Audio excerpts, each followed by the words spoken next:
ഭർത്താവ് മരിച്ചിട്ട് 25 വർഷം, 3 പെൺമക്കൾ. കൂലിപ്പണിയെടുത്തും വീട്ടുജോലി ചെയ്തുമാണ് എല്ലാവരെയും വളർത്തി വലുതാക്കിയത്. അന്നൊക്കെ നഫീസ് ഉമ്മ സന്തോഷം എന്താണ് എന്ന് അറിഞ്ഞിട്ടേയില്ല. ഇപ്പോൾ 3 പെൺമക്കളെയും വിവാഹം കഴിപ്പിച്ചയച്ച് സ്വസ്ഥയാണ് ഉമ്മ.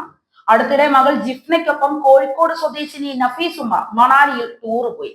സന്തോഷം നിറഞ്ഞ യാത്രക്കിടയിൽ ആദ്യമായി മഞ്ഞ് കണ്ട ഉമ്മ മഞ്ഞ് വാരി കളിച്ച് അതൊരു റീലായി പുറത്തു വന്നു. ഇന്ന് ഞാൻ ഹാപ്പിയാണ്, ഇനിയും യാത്ര ചെയ്യണം, ഒരു 16കാരി എന്ന തോന്നലാണ്. നിങ്ങളുടെ കയ്യിൽ 10 സെന്റ് ഭൂമി ഉണ്ടെങ്കിൽ അതിൽ നിന്നും 2 സെന്റ് വിറ്റിട്ടാണെങ്കിലും നിങ്ങൾ യാത്ര ചെയ്യണം, സന്തോഷിക്കണം. നഫീസ് ഉമ്മ ആഹ്ലാദം പങ്കുവെക്കുന്ന വീഡിയോ വൈറലായി മാറി. മണിക്കൂറുകൾക്കകം 50 ലക്ഷത്തിന് മേൽ ആളുകൾ ഈ റീല് കണ്ടു. എന്നാൽ അവിടെ കൊണ്ട് തീർന്നില്ല സംഭവം.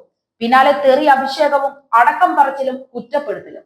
എല്ലാത്തിനും മുകളിൽ ആണി അടിച്ചുകൊണ്ട് കാന്തപുരം വിഭാഗം നേതാവും സുന്നി വോയിസിന്റെ എഡിറ്റർ ഇൻചാർജുമായ ഇബ്രാഹിം സഖാഫി പുഴക്കാട്ടേരി നഫീസ് ഉമ്മയെയും അവരുടെ യാത്രയെയും അധിക്ഷേപിച്ച് രംഗത്തെത്തി. 25 വർഷം മുമ്പ് ഭർത്താവ് മരിച്ച ഒരു വല്യമ്മ ഏതെങ്കിലും മൂലയിലിരുന്ന് സ്വലാത്തും ദിക്റും ചൊല്ലുന്നതിന് പകരം ഏതോ ഒരു അന്യ സ്റ്റേറ്റിലേക്ക് മഞ്ഞിൽ കളിക്കാൻ പോയി. മഞ്ഞ് വാരി അങ്ങനെ ഇടുകയാണ് മുപ്പത്തി എന്നായിരുന്നു വിമർശനം.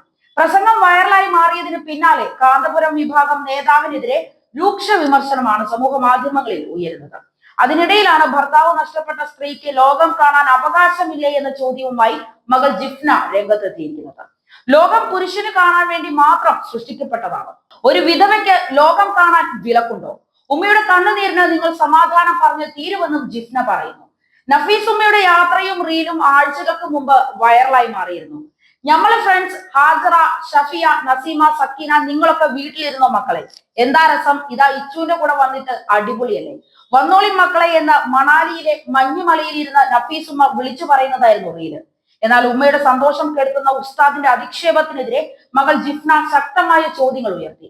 പടച്ചോന്റെ സൃഷ്ടികൾ കാണാനായി കഴിഞ്ഞ ഡിസംബർ മാസത്തിൽ താനും തന്റെ ഉമ്മയും നടത്തിയ തീർത്തും ആനന്ദകരമായ യാത്രക്കിടയിൽ ആദ്യമായി മഞ്ഞ് കണ്ട ആഹ്ലാദത്തിൽ നിഷ്കളങ്കയായ ഉമ്മ മഞ്ഞിൽ അത്യാഹ്ലാദത്തോടെ സന്തോഷിക്കുകയും അതൊരു റീലായി പുറത്തു വരികയും ഉണ്ടായി. അതിന് പിന്നാലെയായി തെറി അഭിഷേകവും അടക്കം പറച്ചിലും തുടങ്ങിയെങ്കിലും ഉമ്മയെ സമാധാനിപ്പിച്ച പഴയ അവസ്ഥയിലേക്ക് തിരികെ കൊണ്ടുവരാൻ തനിക്കെന്ന് കഴിഞ്ഞു. എന്നാൽ അത് ഒരിക്കലും മതപരമായ രീതിയിലേക്ക് വളച്ചൊടിച്ച് ഗുരുതരമായ പ്രശ്നമായി ചിത്രീകരിക്കപ്പെടുമെന്ന് ഒരിക്കൽ പോലും ചിന്തിച്ചിരുന്നില്ല എന്ന് പോസ്റ്റിൽ പറയുന്നു. പ്രമുഖ പണ്ഡിതൻ ആ പ്രഭാഷണത്തിലൂടെ തകർത്തത് ഒരു കുടുംബത്തിന്റെ സമാധാനമാണ്. എന്തിനു വേണ്ടിയാണോ ആർക്കു വേണ്ടിയാണോ ആ ഉസ്താദ് അത് ചെയ്തത് എന്നറിയില്ല. അതുമൂലം തന്റെ ഉമ്മാന്റെ കണ്ണിൽ നിന്ന് ഒരു തുള്ളി കണ്ണുനീർ വീണിട്ടുണ്ടെങ്കിൽ തീർച്ചയായും നിങ്ങൾ അതിന് സമാധാനം പറഞ്ഞേ തീരൂ.